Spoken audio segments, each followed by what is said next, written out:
can you give some general guidelines on how you scratch? Is it based on cumulative delta, shift in momentum, the opposite direction? And so he's got two questions here, but we'll answer number one first.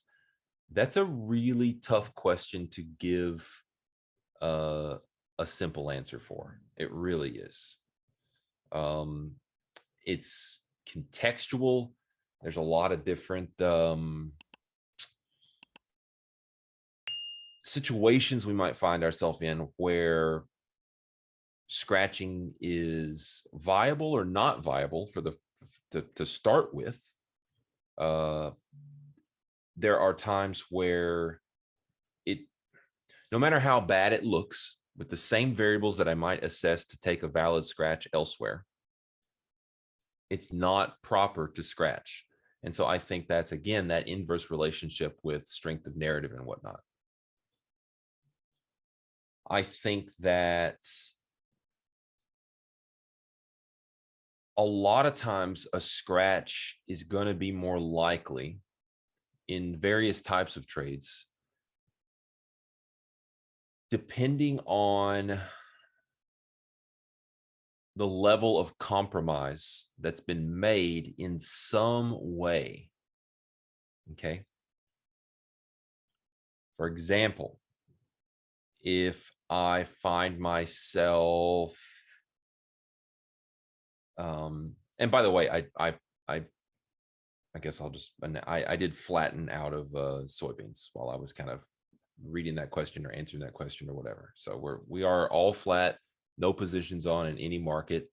So back to the questions. I think part of this is almost like a version of a scratch here, right? So, and we saw this almost the same thing done by me the other day. I called it more of like a risk management scale out than anything else, right? I think we were trying to get long in the S&P a couple days ago, and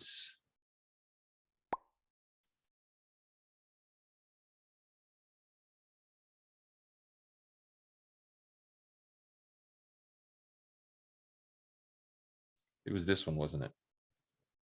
Long here, looking for an immediate rotation in my favor. This was that let's keep a very loose scheme on this trade here.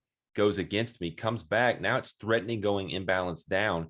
We've got a decent rotation. It's not the one we looked for, but we've got that now. Let's take profits. So fast forward to today in soybeans. Take a look at this.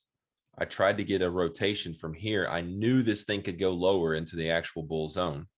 So therefore, I'm facing a level of compromise in the trade in terms of my trade location. Sure enough, it does go there. Weak, grindy rotation. I don't like it. Let me take a scale. It's a favorable scale in terms of a rotation that's gone in my favor that I think could fall apart at any moment now. But it's a losing scale out, right? So I really wanted to give it room in case it wanted to probe a little bit lower. So I reduced my size. I started to like what I saw here, which is why, and I updated you guys in the thread. I put on the size again. It took me 2 tries, right? I put it on, scratched it, put it on again. And then I scaled out of that, added back size, and then I scaled some more out of the core position, and then I just got flat. So anyway, you see this same type of kind of scratch when things aren't looking so good. And it's, again, the point here is that it comes from a compromised place. My trade location wasn't so good. The trade is struggling. Let's scratch. In this case, it was a partial scratch instead of a full scratch. So that's a big important point. But yes, of course, I'm going to look at how well is this trade working. That's going to factor into account DVA, condition shifts there, potential condition shifts. It's going to take into account the strength of the tape in my favor or something pretty bad against me, right? There were some trades over the past several days where all of a sudden it's like we get into a position, it's like, dang, there's a passive participant that is absolutely wrecking our world here. not allowing this trade to go into profits as the aggressive behavior was trying to get it to.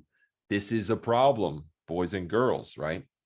So you see some scratching there with order flow stuff.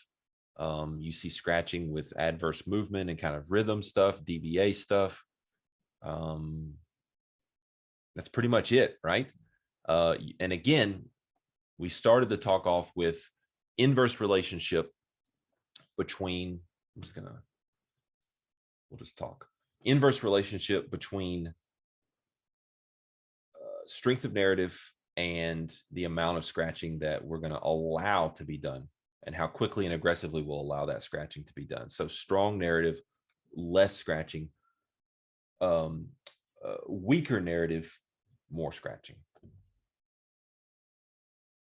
The second part of Tibby's question is, also, when you have a strong narrative behind your trade, do you ever scratch out as fast as you do with a weak one, or do you let price hit your stop loss? So there you go. I answered the second part of your question just a moment ago.